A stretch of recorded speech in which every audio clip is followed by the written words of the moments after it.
Hello and welcome back to the 11E1 official YouTube channel. Today we are reviewing a replay that I had in my Super Hellcat on Runeberg, and this replay is particularly special because it took place in alongside a couple of my clanmates, LDJ, my clan commander, and Ishii, who is a relatively new tanker with, I believe, under 1,000 battles, so his result in this game is exceptionally awesome to see. So, this will be the first replay not highlighting a tier 10. Most of the videos on this channel so far have featured replays from tier 10 vehicles from myself, of course with the exception of the Halloween special. However, obviously, there's a tier 7 matchup with some tier 6s propping up the bottom, so it's a good opportunity to experience some diversity, first of all, and second of all, showcase the true capabilities of this vehicle, which a lot of people have, but some people struggle to figure out its playstyle because a lot of people, including myself, set it up so that it can play a passive role. Obviously, my using the binoculars and the camo net would suggest that I would be probably trying to put myself in a situation where I can sit still for a while, use the turret so I don't lose the advantage of the extra view range from the binoculars and the extra camo rating from the camo net. However, this vehicle is very fast, so just because you can mount those things, and I would recommend you mount those two pieces of equipment on this vehicle just because it can greatly benefit you late game. If your team is beginning to lose and you need to extend view range, a lot of vehicles at this tier don't have the spotting capabilities to cancel out your camo rating that you'll get bonused, or get the bonus from the camo net and the view range you have from the binoculars. That all being said, like I mentioned, this game is being played on Runeberg, so we're taking advantage of the vehicles that are deciding to push into the middle. There's an enemy Super Hellcat positioned in a pretty typical location. Players that spawn on the north usually take this middle road if they're trying to get to the middle, and they either take a close position here behind the rubble that you see I'm aiming here, or further in over where this boogie went.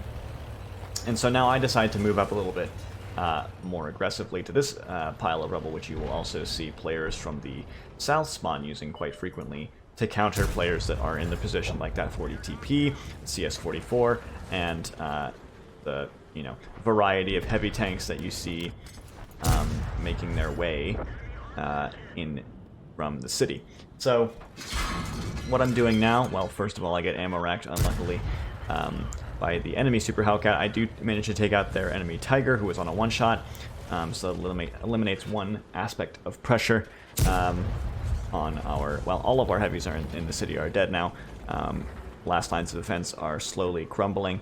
I'm trying to do my best to counter the enemy Super Hellcat. It's difficult to get an angle on them without also taking damage. I noticed a T-25 AT gets spotted on their base, so I decided to take aim on it. These next couple of shots don't exactly go where I want them after this first one, of course. But it's not a big deal. We have 3 of our 6 remaining allies over there. And so I have no concern whether it's going to get taken out or not. I would have liked to have actually done damage, but it doesn't really matter. Their Super Hellcat probably is still in that position. But to me, the base is a larger concern because they've broken through our city line of defense. Everyone is there. Everyone that was there is now gone and back to the garage, aside from our artillery, of course, one of which is actually making the good decision to retreat. However, our GW Panther has failed to find their keyboard. So what I'm going to do here is I'm going to use this bush line to get some shots on these heavy tanks as they progress towards our other artillery. They don't know I'm here yet. I wait for my camo camo net and binoculars to activate. However, I don't think it makes much of a difference at that range because I wasn't double bushed and they were too close. I do get the kill on the M6. However, the KV-122 is still pretty healthy, so I got to be careful here. I'm running away to create distance between me and the KV-122. It's probably going to show up right there. And as I see it, I pull back behind the bush. KV-122 doesn't seem to have the greatest V range because I don't seem to get spotted here. I possibly do there after I take the shot, but regardless, they try to take a shot with HE, I believe, at our artillery and miss. I now wait to set up my binoculars and camo net.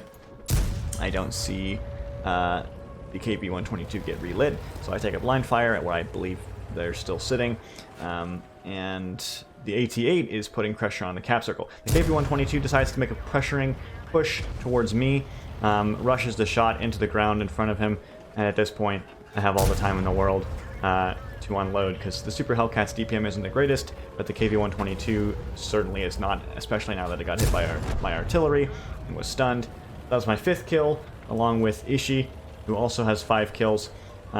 So in theory, if we can kill this AT-8, we will get a crucial contribution as a platoon, which would be absolutely fantastic. I take the first shot at the side of the AT-8.